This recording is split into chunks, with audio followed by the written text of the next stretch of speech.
Hello, my beautiful friends. Welcome back to our study along of the World Order of Baha'u'llah. I am Jacqueline Claire, as most of you know. Today's section is super interesting, so I'm just going to dive in and do my salutations and 411 afterwards. So, this is in a letter from 1932, and this section is called Decline of Mortal Dominion.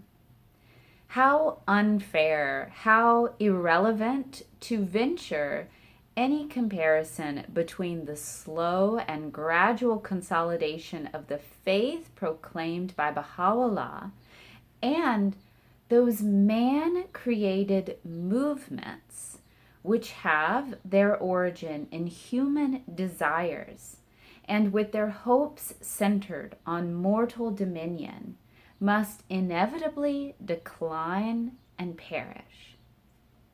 So I would be really interesting if you want to put in the chat like ideas about what Shoghi Effendi is talking about here. So he's saying how unfair to talk about the organic growth, or to compare the organic growth of this divinely inspired faith and this development of a community and the unfoldment of this divinely inspired world order compared to man-made schemes for how to organize society and the world. And this is 1932, again, when he's writing this. So go ahead and drop in the comments like some of your thoughts about these man-made movements that originate in human desire and have their hopes centered on mortal dominion, and how they inevitably decline and perish, springing from finite minds, begotten by human fancy, and oftentimes the product of ill-conceived designs.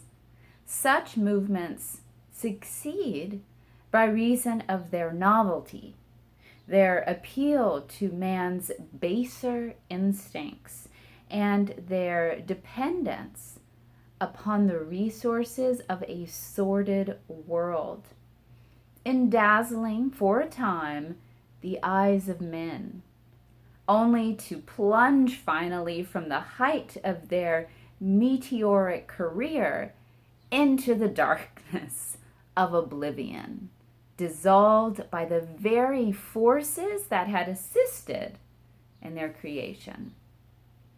Isn't that super interesting, you guys? I feel like this paragraph is so paramount, especially when articulating the difference between Baha'u'llah's design for humanity and any sort of social scheme, social movements, political designs for the world.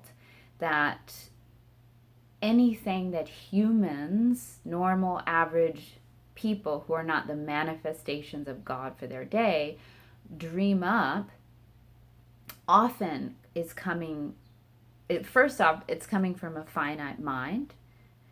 Second, it's often selfish, and as he says, ill-conceived and human fancy, and that it succeeds for a time. We've had some, sweeping movements since, before and since this was written, and that it succeeds for a time in dazzling the eyes of men and women, men is mankind, because they're novel, like, oh, we haven't tried that before. And that also appeal, in Shoghi Effendi's words, to mankind's baser instincts. You could put in the comment, what do you think that is? Like, what baser instincts do social movements, or have social movements appealed to? Maybe it's hierarchy, social movements that place you and your kind higher than other people. Maybe it's a promise of status, a promise of resources, right? A promise of a certain kind of lifestyle. These are some of my ideas, but I would love to hear from you guys. So drop in the comments what you think. These like baser instincts that are seduced by these man-made designs for the world, but ultimately they can rise to this meteoric height, like a meteor. It rises really fast, and it sucks in a lot of people, but then it plunges into the darkness of oblivion, dissolved by the very forces that had assisted in their creation. So what do you guys think that those forces that ultimately like dissolve these movements are, that had assisted in their creation? I personally think it's the people who supported the ideas. But maybe it's more than that. So let me know what you guys think. I just love that paragraph so much, you guys. It's the first paragraph under the subsection, Decline of Mortal Dominion, in the letter called The Golden Age of the Cause of Baha'u'llah from 1932. So continuing, not so with the revelation of Baha'u'llah. Born in an environment of appalling degradation, springing from a soil steeped in age-long corruptions, hatreds, and prejudice, inculcating principles irreconcilable with the accepted standards of the times, and faced from the beginning with the relentless enmity of government, church, and people. This nascent faith of God has, by virtue of the celestial potency with which it has been endowed, succeeded in less than 80 years and 10, that's 90 years, in emancipating itself from the galling chains of Islamic domination, in proclaiming the self-sufficiency of its ideals and the independent integrity of its laws, in planting its banner in no less than 40 of the most advanced countries of the world. Again, this is 1932, it's much more now. In establishing its outposts in lands beyond the farthest seas, in consecrating its religious edifices in the midmost heart of the Asiatic and American continents, in inducing 2 of the most powerful governments of the West to ratify the instruments essential to its administrative activities, in obtaining from royalty befitting tributes to the excellence of its teachings, and finally, enforcing its grievances upon the attention of the representatives of the highest tribunal in the civilized world, and in securing from its members written affirmations that are tantamount to a tacit recognition of its religious status and to an express declaration of the justice of its cause. Now, my friends, that was all one sentence. That was a Shoghi Effendi sentence, and it was masterfully written. I kept waiting for a break because I wanted to recap a little bit, and it was the whole paragraph. So Shoghi Effendi is referring to the very corrupt and prejudiced state of Persia at the time of Baha'u'llah's revelation, and how Baha'u'llah's teachings were very much a threat to the church and government of Iran. Of course, it at heart contains many of the same teachings, like, the golden rule type things and the love of God and submission to God, but it was a threat to the earthly dominion of the Islamic church and government, right? And it's same as, Jesus was a threat in a worldly sense to the rulers of his age. And so this faith sprung from this area of the world that was very troubled. It was a threat to that troubled area, and yet it has succeeded in to a large degree shaking off these chains of oppression that sought to hold the faith back, and in fact has grown very, very rapidly, has received recognition from different governments in the world as a legitimate and beautiful religion in 90 years. It's pretty amazing. Circumscribed, though its power as a social force may as yet appear, and however obvious may seem the present ineffectiveness of the world-embracing program, we, who stand identified with its blessed name, cannot but marvel at the measure of its achievements if we but compare them with the modest accomplishments that have marked the rise of the dispensations of the past. So sweet of Shoghi Effendi. So you know, as limited as the power of the Baha'i Faith may seem at this time,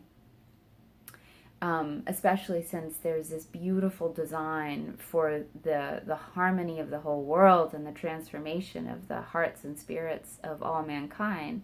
And sometimes it feels like we're only penetrating such a small part of the world. Shoghi Effendi is saying, like, hey, look at what has been accomplished. Imagine, this is 1932, of course it's later than that now, but imagine like year 90 AD. Like,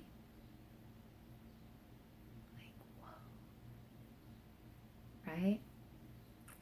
Where else, if not in the revelation of Baha'u'llah, can the unbiased student of comparative religion cite instances of a claim as stupendous as that which the author of that faith advanced, foes as relentless as those which he faced, a devotion more sublime than that which he kindled, a life as eventful and as enthralling as that which he led?